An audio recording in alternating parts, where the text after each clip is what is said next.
나이 드는 두려움. 교수님은 병마와의 싸움에서 자꾸 졌다. 그가 보지 않을 때 몰래 우는 사람들도 있었다. 그는 평소처럼 용감하게 현실을 받아들이며 그 상황에 맞섰다. 이젠 그가 소변기를 사용할 때 뒤에서 잡아주기만 하는 것으론 부족했다. 그는 가정부 코니에게 마지막 한계에 이르렀음을 알렸다. 내 앞에서 소변기를 들어주는 게 난처할까, 코니? 코니는 그렇지 않다고 했다. 교수님이 먼저 코니에게 묻는 것은 당연한 일이었다. 어떤 면에서 그것은 병에 완전히 굴복하는 것이었다.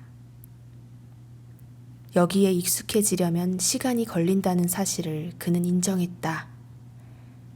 이제 그는 가장 개인적이고 기본적인 부분까지 빼앗겼다.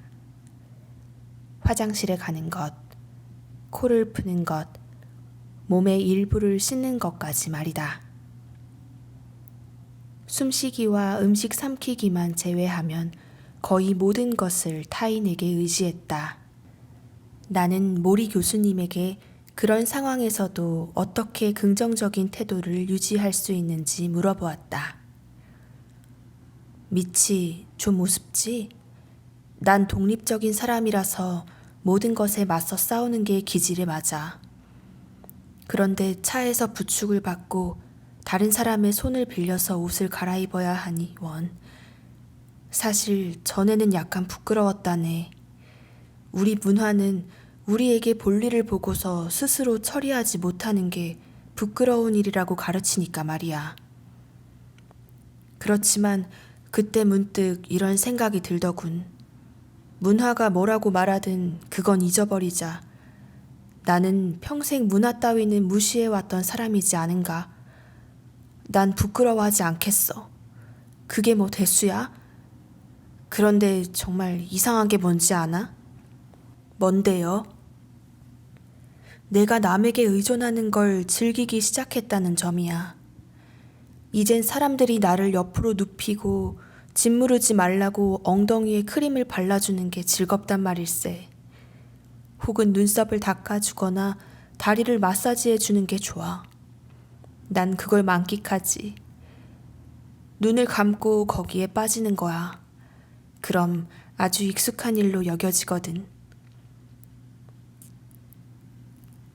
그는 아주 기분 좋은 듯 말을 이어나갔다. 누군가 목욕을 시켜주고 들어서 안아주고 엉덩이를 닦아주니까 마치 아기로 되돌아간 것 같아. 우리 모두 아기가 되는 게 어떤 건지 잘 알잖나. 모두 마음속에 그런 마음을 가지고 있지. 난 그걸 즐기는 방법을 기억해내고 있는 중이야. 나는 너무도 놀라워서 교수님을 새삼스럽게 다시 쳐다본다. 어머니는 우리를 안아주고 흔들어주고 머리를 쓰다듬어 주었어. 그렇지만 사실 어머니가 아무리 많이 해줬어도 부족하지. 우리에겐 어떤 식으로든 그 시절로 돌아가길 바라는 마음이 있네. 무조건적인 사랑이나 보살핌을 받던 그 시절로 말일세. 우리 대부분은 충분히 그 애정을 받지 못했지. 나 역시도 충분히 받지 못했다는 걸 알아. 그렇게 말하는 교수님을 보면서 갑자기 깨달았다. 내가 몸을 숙여 그의 마이크를 바로잡아 주거나 그의 몸에 손대는 것을 그가 왜 그리 즐거워했는지 말이다. 78살에 교수님은 어른으로서 나눠주는 동시에 아기로서 받고 있었다. 그날 우리는 나이 드는 것에 대해 이야기했다. 아니, 내 입장에서는 나이 드는 것에 대한 두려움에 대해서라고 하는 편이 낫겠다. 그것은 내 세대가 가장 깊게 고민하는 주제이다. 보스턴 공항에서 차를 타고 오면서 젊고 잘생긴 사람들이 그려진 여러 개의 광고판을 보았다. 카우보이 모자를 쓴 미남 청년이 삐딱하게 담배를 물고 있는 광고. 젊은 미인 둘이 샴푸병을 들고서 미소 짓는 광고. 10대 소녀가 야한 포즈로 청바지 지퍼를 열고 서 있는 광고. 검정색 벨벳 드레스 차림의 섹시한 여인이 턱시도를 입은 남자 옆에서 위스키 잔을 들고 서 있는 광고. 35이 넘어 보이는 모델은 단 한 명도 없었다. 나는 모리 교수님에게 정상에 있으려고 필사적으로 버티지만 벌써 언덕을 넘어 내리막길에 들어선 기분이라고 말했다. 먹는 것을 조심하고 거울 앞에서 머리가 얼마나 벗겨졌는지 점검하고 젊었을 때는 자랑스럽게 나이를 말했는데 이젠 더 이상 나이 얘기를 꺼내지 않게 되었다고 말이다. 또 직업적으로 인기를 잃을까봐 40줄에 가까워지는 것이 두렵다고도 말했다. 그러나 교수님은 나이 먹는 것을 훨씬 긍정적인 시각으로 바라보았다. 세상 사람들은 젊음을 강조하지만 난 그렇게 생각하지 않아. 잘 들어보게. 젊다는 것이 얼마나 처참해질 수 있는지를 난 잘 알아. 그러니 젊다는 게 무조건 멋지다고는 말하지 말게. 젊은이들은 갈등과 고민, 결핍이라는 느낌으로 늘 시달리고 자신의 인생이 비참하다면서 나를 찾아오곤 한다네. 너무 괴로워서 생을 마감하고 싶다면서 말이지. 나는 그의 말을 들으면서 나의 생활을 떠올렸다. 그는 계속 말을 이어나갔다. 그런데 많은 젊은이들은 이런 비참함을 겪는 것으로도 모자라 아둔하기까지 하지. 인생에 대해 이해하지도 못해. 세상이 어떻게 돌아가는지를 모르는데 누가 매일 살아가고 싶겠나? 이 향수를 사면 아름다워진다거나 이 청바지를 입으면 섹시해진다고 말하면서 조작해대는데 바보처럼 그걸 믿다니. 그런 어처구니 없는 일이 또 어디 있겠어. 교수님은 늙어가는 것이 두렵지 않으셨어요? 미치, 난 나이 든다는 사실을 껴안는다네. 껴안아요? 아주 간단해. 사람은 성장하면서 점점 많은 것을 배우지. 22살에 머물러 있다면 언제나 22살만큼만 알게 될 거야. 나이 드는 것은 단순한 쇠락이 아니라 성장이야. 그것은 곧 죽게 되리라는 부정적인 사실 그 이상이지. 그것은 죽게 될 거라는 것을 이해하고 그 덕분에 더욱 좋은 삶을 살게 되는 긍정적인 면도 가지고 있다네. 하지만 나이 먹는 게 그렇게 귀중한 일이라면 왜 모두들 다시 젊은 시절로 돌아갔으면 하고 말하는 걸까요? 누구도 빨리 65이 되면 좋겠다라고 하지는 않잖아요. 그게 뭘 반영하는 것인지 아나? 인생이 불만족스럽다는 것을 적나라하게 보여주는 거야. 성취감 없는 인생, 의미를 찾지 못한 인생 말일세. 삶에서 의미를 찾았다면 더 이상 과거로 돌아가고 싶어 하지 않아. 오히려 앞으로 나아가고 싶어 하지. 더 많은 것을 보고 더 많은 일을 하고 싶어 하게 돼. 아마 65살이 되고 싶어 견딜 수 없을걸. 교수님은 미소를 지었다. 잘 들어보게. 자네와 젊은 사람들 모두는 나이 먹는 것에 맞서 싸우면 언제나 불행해진다는 걸 알아야 해. 어쨌거나 결국 나이는 먹고 마는 것이거든. 그렇군요. 그런데 미치, 그는 갑자기 목소리를 낮췄다. 사실 결국엔 자네도 죽게 될 거야. 나는 고개를 끄덕였다. 자네가 자신에게 뭐라고 얘기하든 끝내 그렇게 될 거야. 네, 알아요. 하지만 다행히 아주 오랫동안은 그럴 일이 없겠지. 그가 말했다. 교수님은 평화로운 표정으로 눈을 감고는 머리를 괸 베개를 고쳐달라고 부탁했다. 평안한 자세를 유지하려면 몸을 괸 쿠션을 계속 이리저리 움직여야 했다. 의자에는 흰 베개와 노란 고무 받침대, 파란 수건이 있었다. 그래서인지 언뜻 보면 교수님은 붙이려고 싸놓은 수화물 같았다. 고맙네. 내가 베개를 고쳐주자 그가 속삭였다. 별것도 아닌데요 뭐. 미치, 지금 무슨 생각을 하고 있지? 나는 잠시 멈칫거리다가 대답했다. 교수님이 더 젊고 건강한 사람들을 어떻게 부러워하지 않을 수 있는지 궁금해요. 그는 눈을 감았다. 아니, 부러워한다네. 젊고 건강한 사람들이 피트니스 클럽에 가거나 수영을 하러 갈 수 있는 게 부럽지. 혹은 춤을 추러 가거나 하는 것도 부러워. 그래, 춤추러 갈 수 있는 게 가장 부럽다네.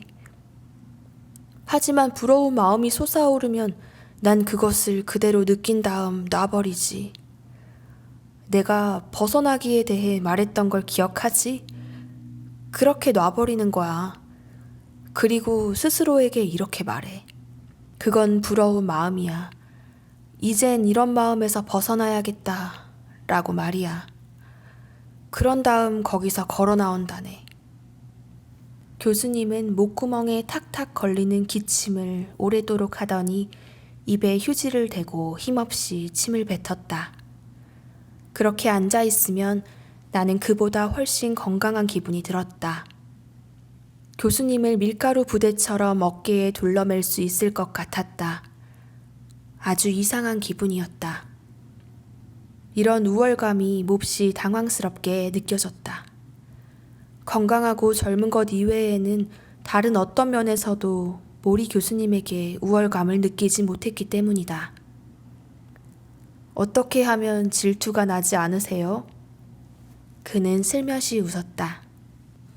미치, 늙은 사람이 젊은이들을 질투하지 않는 건 불가능한 일이야. 하지만 자기가 누구인지 받아들이고 그 속에 흠뻑 빠져드는 게 더 중요해. 지금 자네는 30대를 살고 있지. 나도 30대를 살아봤어. 그리고 지금 나는 78살을 맞이했네. 교수님은 갑자기 진지한 표정을 지으며 말을 이었다. 살아가면서 현재 자신의 인생에 무엇이 좋고 진실하며 아름다운지를 발견해야 하네. 뒤돌아보면 경쟁심만 생기지. 하지만 나이는 경쟁할 만한 문제가 아니거든. 교수님은 숨을 내쉬고 눈을 내리깔았다. 마치 숨이 공중에 퍼지는 모습을 지켜보기라도 하는 것처럼 말이다. 사실 내 안에는 모든 나이가 다 있네. 난 3살이기도 하고 5살이기도 하고 37살이기도 하고 50살이기도 해. 그 세월들을 다 거쳐왔으니까 말이야. 나는 그때가 어떤지를 알지. 어린애가 되는 것이 적절할 때는 어린애인 게 즐거워. 또 현명한 노인이 되는 것이 적절할 때는 현명한 어른인 게 기쁘네. 어떤 나이든 될 수 있다는 걸 생각해보게. 지금 이 나이에 이르기까지 모든 나이가 다 내 안에 있다네. 이해가 되나? 나는 고개를 끄덕였다. 내가 다 거쳐온 시절인데 자네가 있는 그 자리가 어떻게 부러울 수 있겠나. 돈. 나는 교수님이 읽을 수 있도록 눈높이에 맞춰 신문을 들어드렸다. 내 묘비에 방송망을 소유하지 못했다라고 쓰여있지 않길 바란다. 그는 소리내어 웃더니 고개를 절레절레 흔들었다. 아침 햇살이 창으로 들어와 그의 등과 창틀에 놓인 분홍빛 히비스커스 화분을 비쳤다. 이 기사는 억만장자 언론왕으로 CNN을 설립한 테드 터너가 회사 합병 거래에서 CBS 방송사를 얻지 못한 일을 속상해하면서 한 말이었다. 이날 아침 모리 교수님에게 이 기사를 가져온 이유는 숨쉬기가 힘들고 몸은 돌처럼 변해가고 달력에서 하루하루가 지워지는 상황에서 방송사를 소유하는 일 같은 게 진짜로 중요하게 여겨질지 궁금해서였다. 미치, 이것도 이제껏 말해온 것과 같은 문제라네. 우리는 엉뚱한 데에 가치를 두고 있지. 그리고 그것은 몹시 환멸스러운 삶으로 우리를 인도하고 있어. 그 문제에 대해서 이야기하고 싶군. 오늘 그는 대화에 집중할 수 있었다. 이 즈음에는 컨디션이 좋은 날도 있고 나쁜 날도 있었다. 교수님은 이날 컨디션이 아주 좋았다. 전날에는 그 지역의 아카펠라 그룹이 교수님 댁에 와서 공연을 했다. 교수님은 마치 유명한 아카펠라 그룹인 잉크 스포츠라도 다녀간 것처럼 흥분해서 그 이야기를 들려주었다. 그는 병이 나기 전에도 음악을 굉장히 좋아했는데 이제는 그 좋아하는 마음이 한층 더 커져서 음악을 들으면서 눈물까지 흘리곤 했다. 교수님은 밤이면 가끔 오페라를 들으며 눈을 감고 그 웅장한 목소리들이 오르내리는 리듬에 몸을 내맡겼다. 미치, 자네도 어젯밤에 와준 아카펠라 그룹의 노래를 들어봐야 했는데 얼마나 소리가 좋던지 말이야. 교수님은 늘 노래와 웃음, 춤 같은 소박한 즐거움에 도취되는 분이었다. 이제 그 어느 때보다도 그에게 물질적인 것들은 무의미했다. 흔히 죽을 때 아무것도 가져가지 못한다라고 말한다. 모리 교수님은 그것을 오래전에 알았던 듯 했다. 우리 문화는 일종의 세뇌를 하고 있지. 사람들을 세뇌시키려면 계속 같은 말을 반복하게 한다네. 이 나라에서도 그런 식으로 사람들을 세뇌시키고 있어. 물질을 많이 소유할수록 좋다. 돈은 더 많을수록 좋다. 더 많은 것이 좋다. 더 많은 것이 좋다. 우리는 계속해서 그 말을 반복하지. 또 그 말들이 우리 스스로 그 행동을 반복하도록 만들고 있어. 그러다 결국에는 아무도 다르게 생각할 수가 없게 돼버리지. 보통 사람은 이 모든 것에 눈이 멀게 되고 그래서 진짜 중요한 게 뭔지 아무도 생각하지 못하게 된다네. 교수님은 내가 자신의 말을 이해하고 있는지 살피며 다음 말을 이어나갔다. 사는 동안 어디를 가든 새 것을 움켜쥐고 싶어 하는 사람들을 만나게 된다네.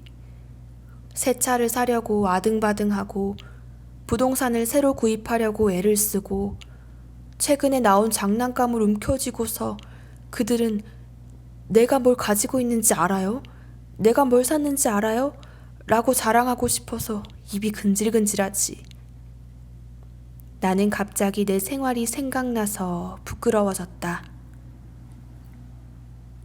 내가 그 말들을 어떻게 해석하는지 아나? 이 사람들은 사랑에 너무나 굶주려서 그 대용품들을 마구마구 받아들이고 있구나. 저들은 물질을 껴안으면서 일종의 포옹 같은 것을 기대하고 있구나. 하지만 그런 식으로 해서 될 리가 있을까? 물질이 사랑이나 용서, 다정함, 동료애 같은 것을 대신할 수는 없는데 말이야. 나도 모르는 사이에 고개를 끄덕이고 있었다. 돈이 다정함을 대신할 수는 없네. 그리고 권력도 다정함을 대신할 수는 없지. 분명히 말할 수 있네. 이렇게 앉아서 죽어갈 때 가장 절실하게 필요한 것은 돈으로도 권력으로도 해결되지 않는다고 말이야. 아무리 돈과 권력이 많아도 이렇게 죽어가는데 필요한 감정을 거기서 얻을 수는 없네. 나는 교수님의 서재를 둘러보았다. 첫날 여기 왔을 때와 달라진 것이 없었다. 서가에는 그대로 책이 꽂혀 있었다. 낡은 책상에는 종이가 흩어져 있었고 방 바깥도 손을 보거나 나아진 것이 없었다. 사실 교수님은 새로 사들이는 게 아무것도 없었다. 의료기구를 제외하면 말이다. 아마 몇 년밖에 살 수 없다는 시한부 선고를 받은 그날 이후로 그는 뭔가를 사는 것에 흥미를 잃어버렸을 것이다. 그래서 텔레비전도 샬럿이 모는 차도 모두 전과 같은 구형 모델이었다. 또 그릇과 은식기, 수건과 같은 것도 다 이전부터 쓰던 것들이었다. 하지만 집안은 기가 막히게 변했다. 거기에는 사랑과 가르침, 친밀한 관계가 넘쳐났다. 우정과 가족애, 정직함과 눈물이 넘쳐났다. 동료, 제자들, 명상 선생님들, 치료사들, 간호사들, 아카펠라 그룹 등이 집을 가득 메웠다. 정말이지 부유한 집안이 되었다. 교수님의 은행 계좌는 빠른 속도로 바닥을 드러내고 있지만 말이다. 우리 문화 속에서는 우리가 원하는 것과 우리에게 필요한 것 사이에 큰 혼란이 일어나고 있네. 음식은 우리에게 꼭 필요한 것이지만 초콜릿 아이스크림은 우리가 원하는 기호식품일 뿐이야. 자신에게 정직해야 하네. 최신형 스포츠카는 필요치 않아. 굉장히 커다란 집도 역시 필요 없지. 그는 한참 동안이나 나를 쓸쓸한 시선으로 쳐다보았다. 사실 그런 것만으로는 만족을 얻을 수 없네. 자네에게 진정으로 만족을 주는 게 뭔지 아나? 뭐죠? 자네가 줄 수 있는 것을 타인에게 주는 것이네. 꼭 보이스카우트 같네요. 돈 얘기를 하는 게 아니야, 미치. 시간을 내주고 관심을 보여주고 이야기를 해주고 그게 생각만큼 어려운 일은 아니라네. 이 부근에 노인회관이 있는데 그곳에는 매일 수십 명의 노인들이 온다네. 어떤 기술을 가지고 있는 젊은 사람이 그곳에 와서 뭔가를 가르쳐주면 대환영이지. 자네가 만일 컴퓨터를 아주 잘 다룬다고 해보자고.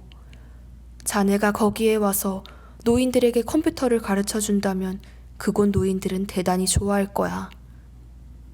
그리고 무척 고마워할 거야. 존경이란 그런 식으로 자기가 가진 것은 내줌으로써 받을 수 있는 것이라네. 그런 일은 어떻게 시작해야 하나요? 찾아보면 그렇게 할 수 있는 곳들은 굉장히 많아. 대단한 재능 따위는 필요 없어.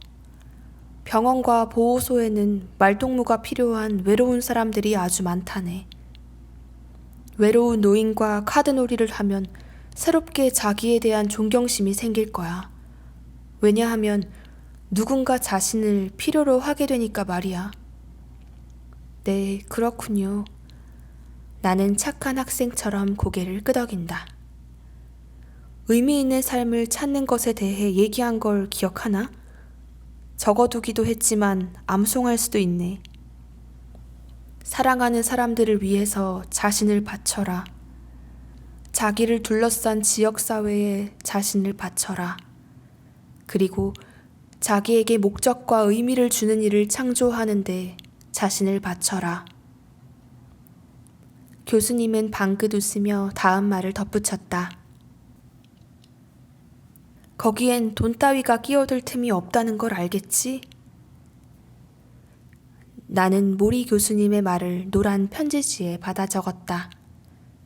교수님이 내 눈을 보는 것이 싫어서였다. 나는 대학 졸업 후 그가 못마땅해 하는 그런 것들, 즉 새 자동차와 커다란 장난감, 더 좋은 집 따위를 추구하며 살았던 일을 교수님한테 들키고 싶지 않았다. 유명하고 돈 많은 운동선수들 사이에서 일하면서 그들에 비하면 나의 욕망은 오히려 현실적이고 소박하다고, 이 정도의 탐욕은 별것 아니라고 확신하면서 살아왔던 내가 아닌가. 그런 내 생각은 연막에 불과했다. 모리 교수님은 그 점을 분명하게 해주었다. 미치, 만일 저 꼭대기에 있는 사람들에게 뽐내려고 애쓰는 중이라면 관두게. 어쨌든 그들은 자네를 멸시할 거야. 그리고 바닥에 있는 사람들에게 뽐내려 한다면 그것도 관두게. 그들은 자네를 질투하기만 할 테니까. 어느 계층에 속하느냐 하는 것으로는 해결되지 않아. 열린 마음만이 자네를 모든 사람들 사이에서 동등하게 만들어줄 거야. 그는 말을 멈추고 나를 바라보았다. 난 지금 죽어가고 있어. 맞지? 네. 내가 다른 사람의 고민을 듣는 일을 왜 그렇게 중요하게 여긴다고 생각하나? 내 고통과 아픔만으로도 충분한 이 마당에 말이야. 물론 내 고통만으로도 충분해. 하지만 타인에게 뭔가를 주는 것이야말로 내게 살아있다는 기분을 느끼게 해주거든. 자동차나 집은 그런 느낌을 주지 않아. 거울에 비친 내 모습으로는 그런 느낌을 받지 못해. 내가 그들을 위해서 시간을 할애할 때, 그들이 슬픈 감정을 느낀 후에 내 말을 듣고 미소 지을 때, 그럴 때의 느낌은 건강할 때의 느낌과 거의 비슷하네. 그렇군요. 마음속에서 우러나는 일들을 하게. 그러면 절대 실망하지 않아. 질투심으로 괴로워지지도 않고 말이야. 다른 사람의 것을 탐내지도 않게 되지. 오히려 그들에게 베풀면서 만족감을 느끼게 될 거야. 교수님은 한참 동안 기침을 하고 난 후에 의자에 놓인 작은 종에 손을 뻗었다.